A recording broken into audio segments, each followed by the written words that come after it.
Je suis un pèlerin qui pèlerine à travers les vallons et les collines, qui va jour après jour, la vie est belle, vers les trésors promis à Compostelle.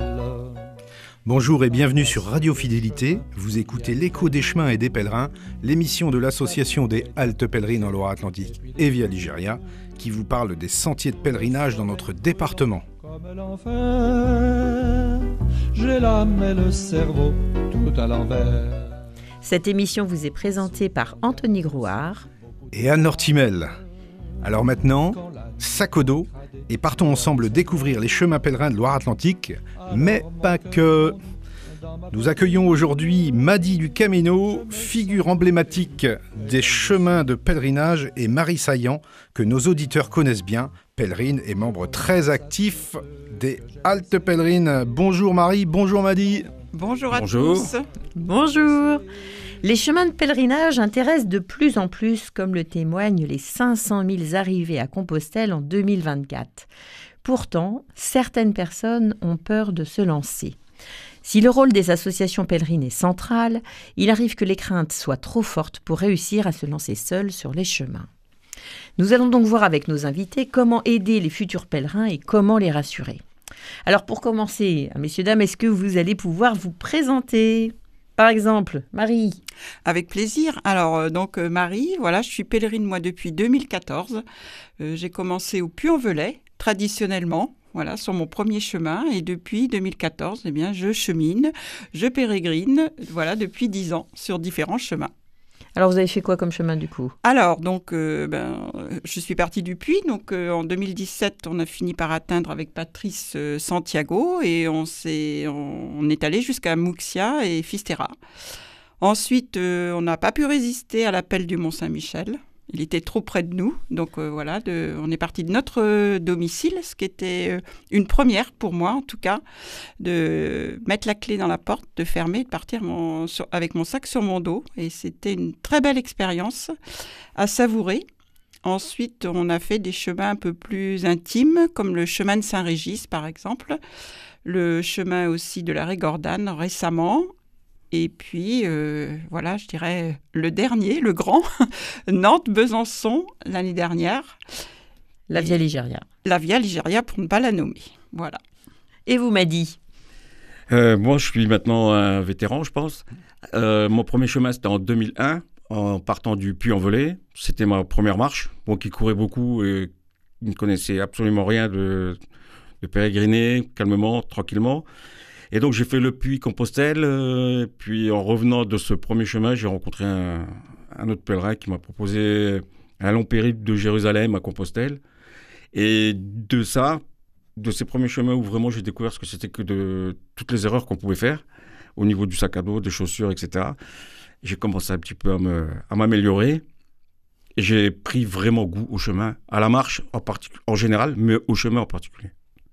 Oui, mais c'était une sacrée marche, celle de Jérusalem, là. Là, vous étiez trois.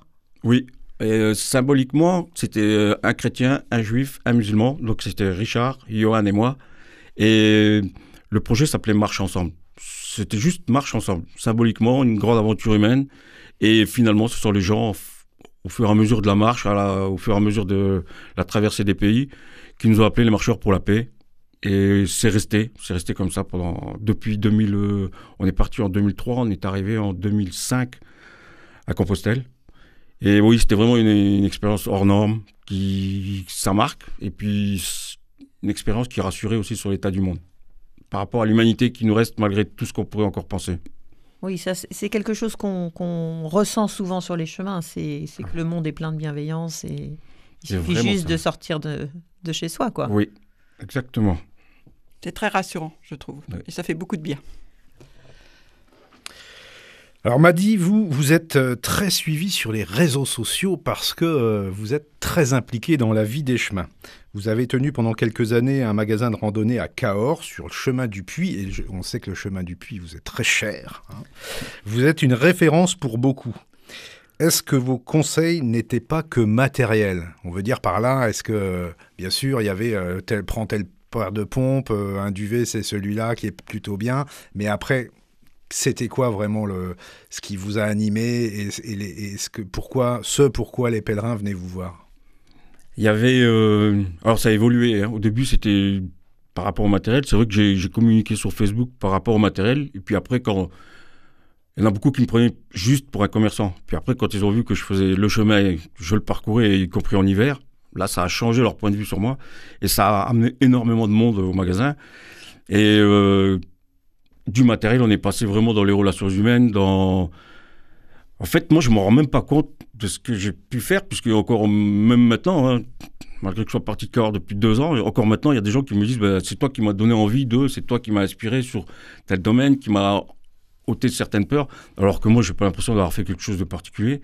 Et ça c'est formidable ce que vous dites, parce que nous, on utilise souvent une phrase, c'est aussi passeur de chemin, quoi, parce que c'est aussi mettre un peu la clé dans la serrure et dire aux gens, start, quoi, tu peux y aller et vas-y et n'aie pas peur, quoi. C'est ça, c'était tout le temps les peurs. C'est toujours les peurs qui revenaient. C'était en général, ça va, j'étais assez doué pour trouver les mots qu'il fallait pour leur dire, écoute, tant que tes peurs, elles ne sont pas paralysantes, ça reste humain, c'est normal. À la limite, si tu partais partout sans avoir peur, ce ne serait pas normal.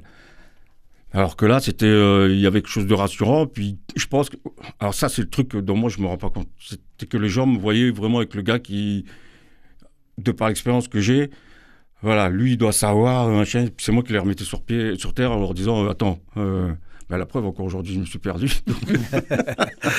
moi, j'aimais bien dire aux gens ok, j'ai pas mal de kilomètres dans les pattes, mais je suis comme toi. Je fais exactement les mêmes erreurs que toi. Je les ai faites, je les ferai encore. Je me pose les mêmes questions que toi à chaque départ. J'ai beau partir tous les ans, il n'y a rien à faire. Je me pose encore plein de questions et ça sera toujours comme ça parce qu'on est humain et que c'est normal. Ouais. Mais il faut savoir se perdre avec élégance, n'est-ce pas? Exactement. Ça, c'est pas mal. Après, est-ce qu'on ne fait pas aussi le chemin pour savoir se perdre et mieux se retrouver? Moi, j'aime bien cette formule-là. Ah, c'est vrai, oui. On l'entend, on la lit, et moi, je trouve que c'est assez juste, en fait. Et Marie, vous partagez ça aussi? Oui, je trouve que c'est même rassurant de se dire qu'on se perd. Et pour mieux se retrouver, mais au sens noble du terme aussi. Alors, on a accueilli ici Maggie, qui est membre du conseil des Haltes, mais aussi qui est une pèlerine avertie. Et Anne-Laure lui avait posé une petite question. Vous aviez eu peur de vous perdre? Elle dit non, je n'ai pas eu peur parce que je savais que j'allais me perdre. Donc, c'était plutôt sympa. D'ailleurs, on l'embrasse, Maggie, si elle nous entend. Oui, c'est vrai que ça fait vraiment partie des chemins. Et je partage tout à fait ton avis, Madi. À chaque fois, on se demande qu'est-ce que je vais remettre dans mon sac, même si on l'a fait déjà un nombre de fois incalculable. Est-ce que je vais y arriver cette fois-ci? À chaque fois, moi, j'ai cette petite question qui revient dans ma tête en me disant est-ce que je ne vais pas me blesser encore une fois? Est-ce que je ne vais pas faire quelque chose qui va m'empêcher d'avancer? En fait, on est tous pareils, sauf que nous, on sait qu'on a déjà réussi une première fois et que ça devrait le faire aussi la prochaine fois, quoi. Oui, c'est quand même rassurant quand on l'a fait une première fois. Ouais. Madi, pour revenir sur la partie technique, matériel, un peu, c'était quoi la plus grande des demandes en style de matériel? C'était quoi? Les chaussures. Les chaussures, ouais. Les chaussures, c'est le truc. De toute façon, je disais toujours aux pèlerins et aux pèlerines, je dis, tu peux te planter sur tout, que tu n'aies pas de t-shirt, que tu n'aies pas la veste de pluie qu'il faut, etc., c'est pas efficace. C'est pas grave. Ne te plante pas sur les chaussures. Parce que les chaussures, si tu reviens à avoir fait arriver ce que moi, il m'est arrivé la première fois, ça te dégoûter du chemin. Alors c'est quoi? C'est quoi? Parce qu'on est curieux là, non? C'est quoi cette histoire? Mais moi, j'ai fait toutes les bêtises qu'il ne faut pas faire. C'est-à-dire, déjà, j'étais trop chargé. Et les chaussures, j'étais parti avec mes baskets parce que j'étais en basket toute l'année, que je courais tout le temps. Et donc, je me suis dit, c'est bon, elles me vont très bien, il n'y a pas de problème. Sauf qu'elles étaient vraiment trop justes, mes pieds ont gonflé. Il a plu pendant 10 jours, vraiment, j'ai eu des ampoules, elles se sont infectées, et ça a été horrible, mais aucun plaisir. Ouais. J'ai failli arrêter, après c'est vraiment par orgueil, je me suis dit, si je rentre maintenant, mes copains vont se foutre de moi pendant 6 mois. Comme quoi, de temps en temps, l'orgueil, ça aide. Oui. C'est vrai que c'est pas ça qui est le plus présent sur le chemin, mais de temps en temps, c'est vrai que ça aide. Alors, Marie, vous êtes très présente aux rencontres pèlerines de l'association des Haltes pèlerines. Comment est-ce que vous faites pour rassurer les pèlerins? Alors, en fait, de venir à toutes ces rencontres, c'est aussi une richesse pour moi. Je trouve on rencontre des personnes qu'on n'aurait pas rencontrées dans notre vie au quotidien.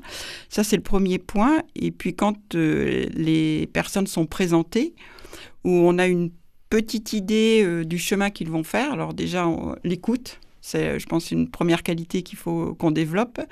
Les écouter. S'il y a un projet bien précis, on écoute encore plus. Et ensuite, les rassurer, les accompagner et et les conseiller éventuellement. Mais en aucun cas, comme dit si justement Anthony, ne prendre notre expérience, enfin ne pas mettre en avant notre expérience en tout cas. Et parfois, on voit des personnes qui arrivent. Alors, moi, j'aime bien leur poser la question, savoir s'ils sont marcheurs, randonneurs. Parce que parfois, on a plein d'idées dans la tête. On a envie de partir, on va partir sur le chemin de Saint-Jacques. Et puis, c'est vrai qu'en second point, quand on a défini un peu le projet et qu'on voit que, bon, voilà, ils sont un peu aguerris sur le sujet, les chaussures, le sac, effectivement, mais c'est souvent les chaussures qui reviennent en premier. Le sac, le poids, ce que l'on met dedans, ça peut servir. Et ensuite, on part sur, suivant leur projet, si c'est pas trop déterminé que c'est un premier chemin, ben on a la chance d'avoir plein de petits chemins autour de nous, dont celui de Saint-Philuvert, voilà, pardon. Et donc, si c'est une première expérience, on leur suggère de faire un week-end, par exemple, les 40 km pour déjà les chaussures, le sac, prendre un peu possession du matériel et voir comment aussi ça leur plaît et comment ils réagissent.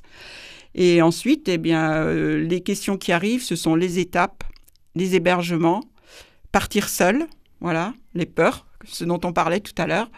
Et en général, quand ils nous quittent, ils ont plutôt le sourire et ils sont rassurés. Et puis si une visite ne suffit pas, on est là par téléphone et on peut les accompagner aussi oralement ou même physiquement. Donc ce sont de belles rencontres et après on parle de la crédentiale, etc. On déroule. Ouais. Moi, j'aime bien, Marie, les ça peut servir, c'est oui, ça? Oui. Ouais, ça, je vais replacer ça parce que c'est quand même pas mal. Parce que quand on étale son sac et on se dit, tiens, ça peut servir, mais finalement, ça sert pratiquement jamais. Donc, on apprend. On apprend. C'est plutôt bien. Oui, on apprend à faire la distinction entre le superflu, c'est peut-être un peu énorme, mais en tout cas, qu'est-ce qui est vraiment indispensable et qu'est-ce qui ne l'est pas, quoi. Ce qui est peut-être important aussi de souligner pour les auditeurs, c'est que les associations en général, toutes, ils sont là aussi pour peut-être démystifier, puis enlever une certaine crainte de dire tu vas voir passer les Pyrénées, c'est horrible. Non, c'est pas horrible, c'est juste magnifique. Non. Cette meseta est fantastique. On a souvent entendu ou lu des choses qui nous disent des gens que je connais ont fait, par exemple, ont traversé la meseta et c'est horrible, il faut prendre un car. Non, on est aussi là pour dire ce plateau est exceptionnel, il faut le franchir, bien évidemment. Et puis, c'est comme pour les Alpes et le Col du Grand-Saint-Bernard. Oui, c'est aussi le rôle d'être rassurant, comme vous faisiez, Maddy, ou nous on fait ici dans les équipes, être rassurant et leur dire mais bien sûr que tu peux y aller, et puis on va t'aider, et puis tu vas y aller, et quand tu reviendras, c'est toi qui à ton tour va aider les autres. Moi, j'aime pas du tout l'expression l'autoroute. Quand on parle de l'autoroute, j'aime pas du tout. Moi, ça me dérange beaucoup, parce que ce n'est pas ça en fait. Et puis, oui, il y a du monde. Parce que je leur dis, même si on est 60 à partir le matin, on ne marche pas à la même vitesse, on n'a pas les mêmes pauses, donc après ça se disperse. Mais quand on va pas faire les mêmes étapes. Voilà. Il suffit de marcher un tout petit peu plus longtemps. Les idées toutes faites, il faut qu'on les casse. C'est à nous aussi, à tous, un peu de démystifier tout ça et de recadrer un peu le chemin, les chemins. Il n'y a pas que, bien sûr, Saint-Jacques. Alors, après, il y a aussi des gens qui aimeraient ne faire que les belles étapes. On entend ça aussi de temps en temps. C'est quoi les plus belles étapes? C'est quoi les choses qu'il ne faut pas rater? Et en fait, moi, je pense qu'il ne faut rien rater. Et il ne faut pas rater non plus les parties qui sont plus arides. Arides, pas forcément au sens météorologique du terme, mais qui sont moins intéressantes parce que c'est la zone industrielle, parce qu'on est sur la route, mais sur tous les chemins, il y a de la route. Voilà, ou parce que c'est 6 jours de rizière ou 6 jours de canal. Parce qu'en fait, ça va plutôt être là qu'on va pouvoir aller chercher un petit peu, avoir du temps pour soi, puisqu'on ne sera pas distrait par l'extérieur, et on va pouvoir vraiment aller dans l'intériorité. Et moi, mes plus belles, finalement, c'est pas mes plus beaux chemins, mais je veux dire, mes plus belles recherches intérieures vont se passer dans des zones qui seront moins intéressantes à l'extérieur. Notre attention est moins attirée. Comme dit notre ami et notre bon ami Gaël Delabrosse qu'on salue, il y a toujours une traversée du désert. Exactement, exactement. C'est un bon moment pour réfléchir, justement. Pour réfléchir. Alors, on va partir faire une petite pause musicale. On revient tout de suite avec Maddy et Marie qui vont nous donner encore des pistes pour se remettre en chemin quand on a peur de partir seul. Allez, on va écouter Jamboree, Changer le monde.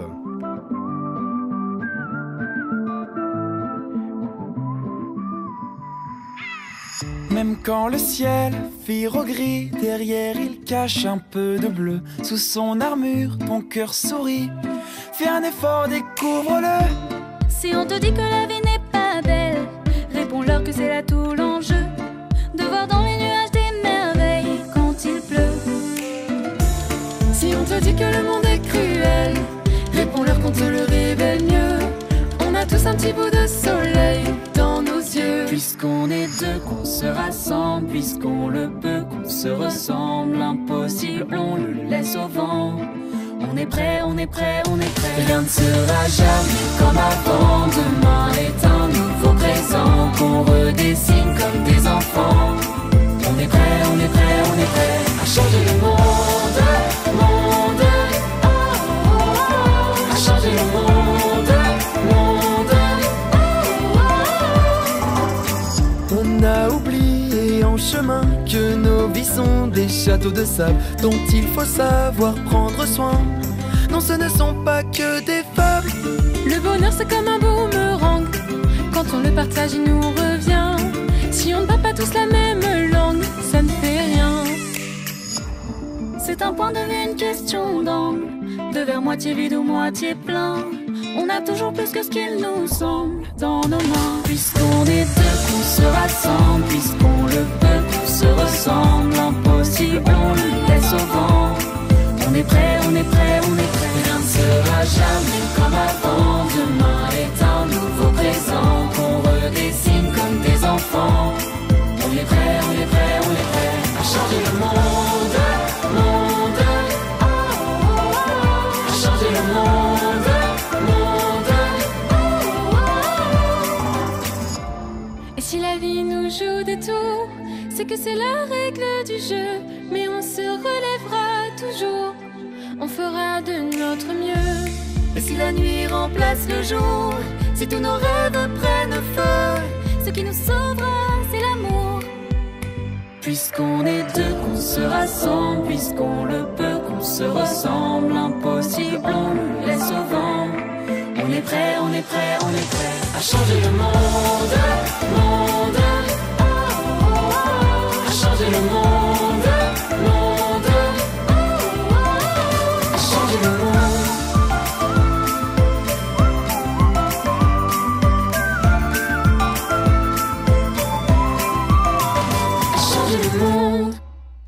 Chers auditeurs, vous écoutez l'écho des chemins et des pèlerins sur Radio Fidélité.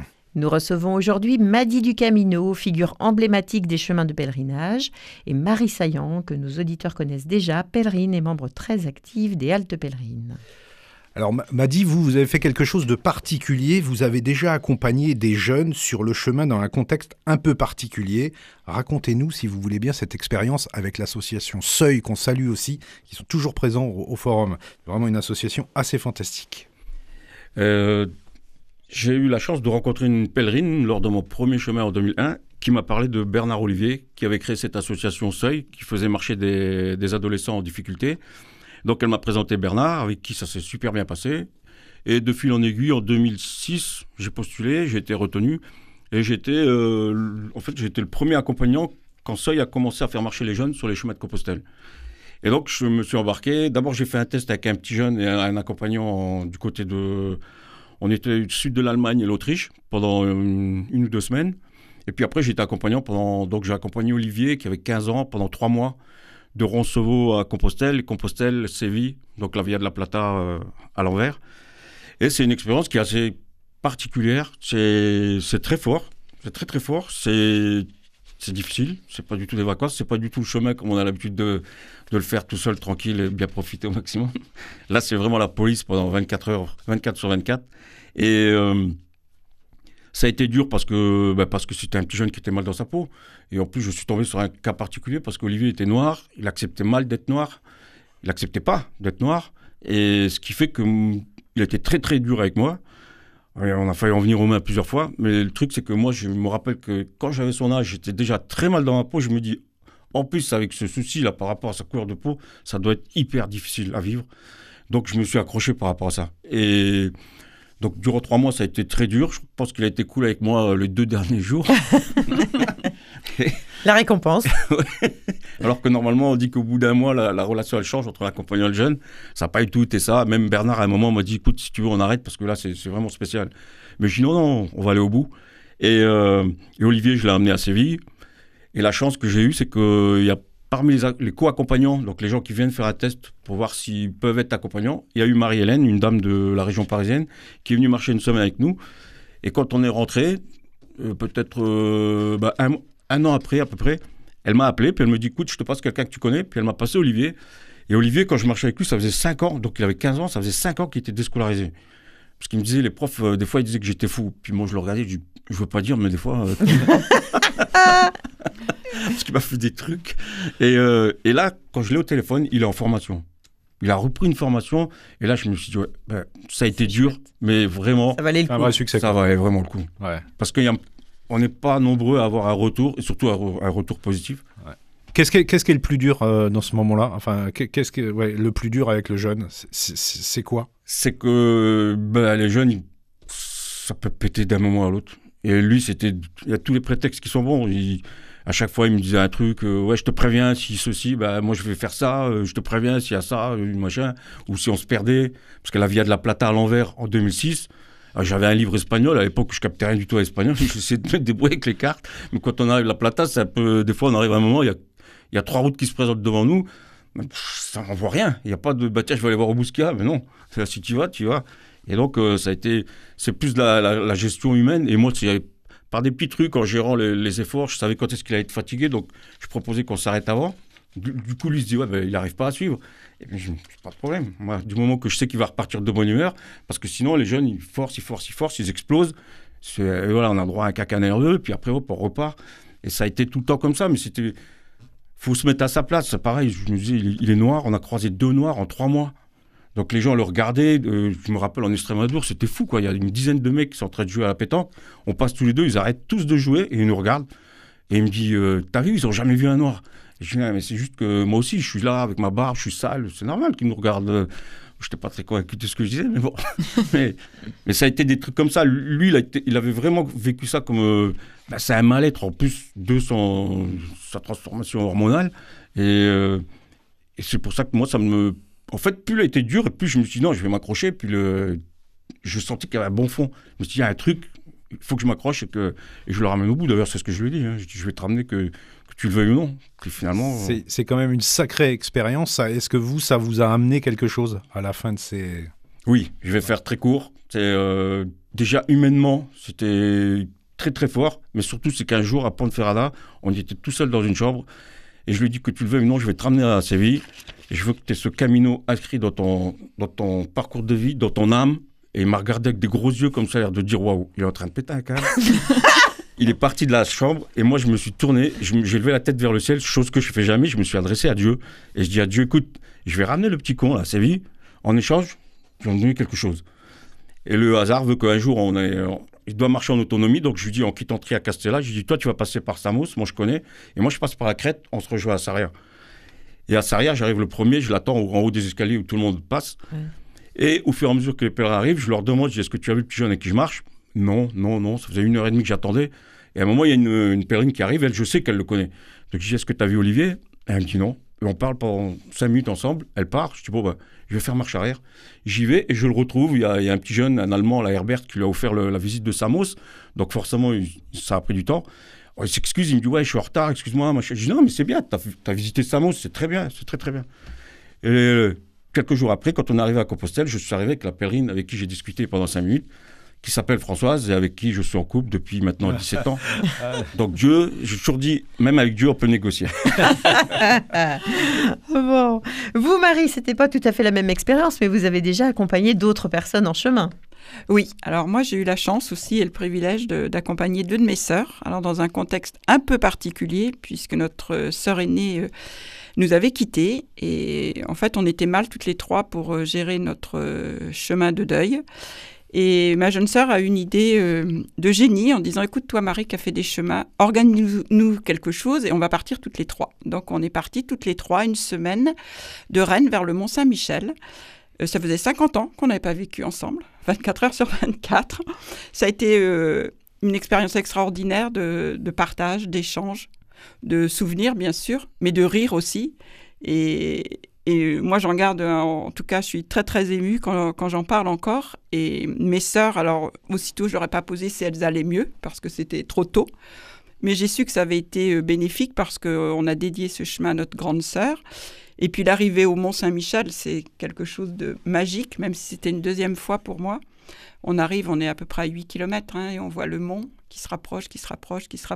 Et alors là, vraiment le cadeau, et merci mon Dieu, c'est de dormir dans le mont et d'avoir la baie à nos pieds le lendemain matin. Donc oui, une très belle expérience avec beaucoup d'amour et quelque chose qui nous a encore plus rapprochés. Un beau cadeau. Vous avez aussi accompagné quelqu'un d'autre? Oui, mes petits-enfants. Voilà. Je vais faire court parce que le temps est compté, mais oui. Alors un jour, ma petite fille avait 8 ans et elle me dit « Mamie, c'était quoi ton verbe du premier groupe, toi, quand tu étais à l'école ?» Alors je dis « Moi, c'était chanter. » Elle me dit « Moi, c'est marcher. » « Ça te parle, toi, mamie ?» Je dis « Oui, un peu. J'aimerais bien marcher avec toi. » Du coup, je dis « Chiche, pour tes 10 ans et mes 70 ans, on part. » Donc on a fait... Alors là, on a associé le petit cousin qui avait un an de moins, Martin, et on est partis tous les 3 de Vertou jusqu'à Clisson.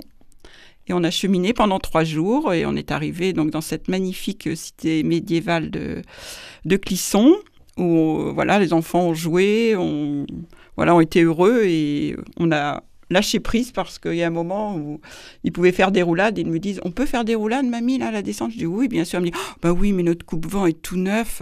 Si on le déchire, je dis « On s'en fiche. Là, on fait tout ce qu'on veut, on est libre. » C'est un peu ça, les chemins de pèlerinage, c'est la liberté.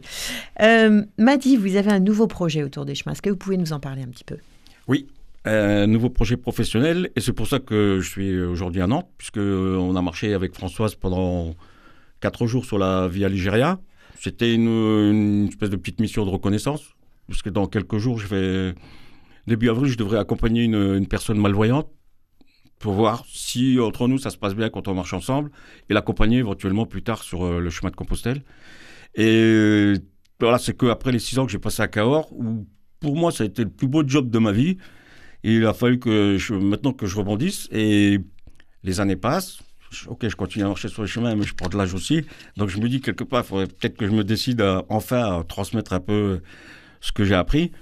Et donc je me suis dit, la seule chose qui va bien, qui est dans la continuité de mon parcours de pèlerin, parce que je me considère vraiment comme un pèlerin, pas comme un randonneur, et c'est de faire l'accompagnement. Donc j'ai envie d'accompagner des gens sur le chemin de Compostelle, sur le chemin vers Rome, sur le chemin vers le Mont Saint-Michel. À partir du moment où... ce que j'ai envie, dans mon esprit, c'est si les gens, au bout d'une semaine de marche, j'arrive à les convaincre qu'ils peuvent partir seuls. Voilà, t'as vu comment que c'était, t'as vu que c'est pas si compliqué que ça. Ok, t'as des peurs, mais tu peux les surmonter. Si j'arrive à faire ça, et si j'arrive en plus à ce qu'ils aient les yeux qui brillent, là je me dirais, m'a dit, c'est bon, t'as fait ton job comme il fallait. Parce que ça, je l'ai fait quand j'étais à Cahors, en accompagnant des gens, des fois sur très peu de temps. Je me disais, je sais pas, ça tournait presque à la mission... un sacerdoce où il fallait que... C'était important pour moi, c'était hyper important, c'est pas juste... pour moi, le chemin, c'est hyper important. C'est pour ça que j'aime pas quand j'entends quelqu'un dire, ça m'est arrivé une fois où le gars a dit « j'en ai rien à foutre du chemin ». En fait, il s'est servi du chemin pour aller je sais pas où. Et quand il a dit ça, ça m'a mis un coup comme ça à la poitrine. Je me suis dit « j'ai horreur d'entendre ça ». Bref, donc je cherchais un nom.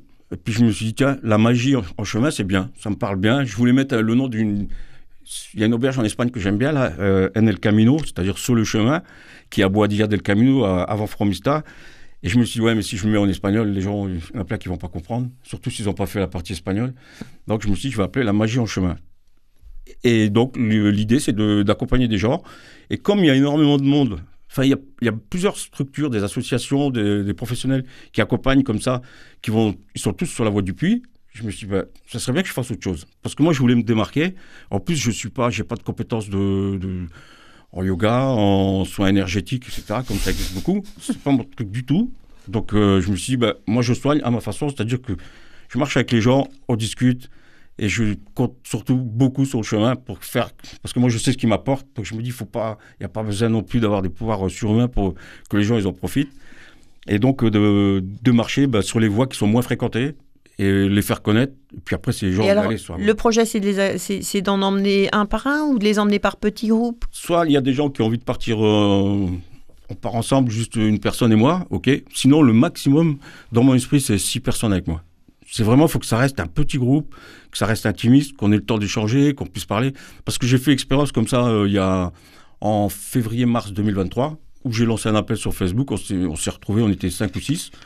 Et c'était parfait. C'était la taille idéale. On a pu passer de bonnes journées, de bonnes soirées. Tout le monde pouvait communiquer ensemble. Parce que moi, j'ai déjà vu des gros groupes d'une douzaine, quinzaine de personnes. C'est déjà autre chose. C'est une autre gestion. Je n'ai pas envie de me lancer là-dedans. Moi. Ouais. Un petit truc. Faut Donc, que ça reste simple et efficace, finalement. Oui. Et à taille humaine. Oui, surtout. Ça. Donc on peut dire à nos auditeurs, vous avez envie de vous mettre en chemin, mais vous avez vraiment peur de le faire tout seul, eh ben, vous pouvez contacter Madi et Madi pourra vous mettre en chemin. Oui, ce sera avec plaisir. Et c'est vraiment de... Alors, qu'il y ait une personne qui a un handicap, qui a besoin d'un accompagnement, ok, mais même les gens sans handicap. Moi, j'ai un copain pèlerin qui a fait plusieurs fois Compostelle, qui a une tchatche pas possible, qui entre en contact avec les gens hyper facilement, mais il est incapable de partir tout seul. Donc, j'ai marché avec lui en 2023, il m'a dit, je peux pas partir tout seul. C'est bon, écoute. Bon, c'est super, c'est un beau projet, Madi, et bien sûr, on est là pour vous aider. Merci, un grand merci. Alors, il va être temps d'attaquer notre agenda. Juste une dernière question à Marie. Oui. C'est quoi le projet, Marie, à venir ? C'est Rome. Ah, excellent. Voilà. Alors, l'agenda du mois d'avril. Alors, le 24 avril, la deuxième rencontre pèlerine à Pornic, à la maison Saint-Paul, 44 rue de Verdun, de 17h30 à 19h30. Le 25 avril, ce sera la rencontre pèlerine du Vignoble qui aura lieu à Clisson, à la maison Saint-Joseph, rue de la Collégiale, de 18h à 19h30. Le même soir, le 25 avril, à 20h15 à Nantes, à la maison Saint-Clair, à la maison diocésaine, on réorganise une grande soirée avec le thème « En chemin vers Saint-Jacques-de-Compostelle » avec comme témoin Madi du Camino, Hervé de l'Antivie et notre chère Marie qui est ici dans le studio. Le 26 avril au matin, c'est la rencontre pèlerine à Nantes, au 7 impasse Saint-Laurent, à 50 mètres de la cathédrale à partir de 9h30. Et le dimanche, on va essayer d'organiser une petite marche du Cellier en Loire-Atlantique jusqu'à Ancenis d'une vingtaine de kilomètres sur notre belle vie à Ligéria. Alors merci les amis d'avoir été présents à cette émission. Merci. Tanguy pour la technique. Plus d'infos sur les chemins de pèlerinage en Loire-Atlantique et ailleurs, www.altepèlerine44.fr. Une page Facebook Halte Pèlerine 44, une page Insta Halte Pèlerine 44. Cette émission est écoutable en podcast sur le site de Radio Fidélité, www.radiofidélité.com. À bientôt et bon chemin les pèlerins. Moissac et Roncevaux, Burgos et Léon et Osebrero. Au bout du chemin qui n'en finit pas, Saint-Jacques m'ouvrira bientôt les bras. J'ai touché le portique de la gloire, embrassé Saint-Jacques en chantant victoire. Il m'a dit désormais, moi je t'emmène sur mes plus beaux chemins, quoi qu'il advienne.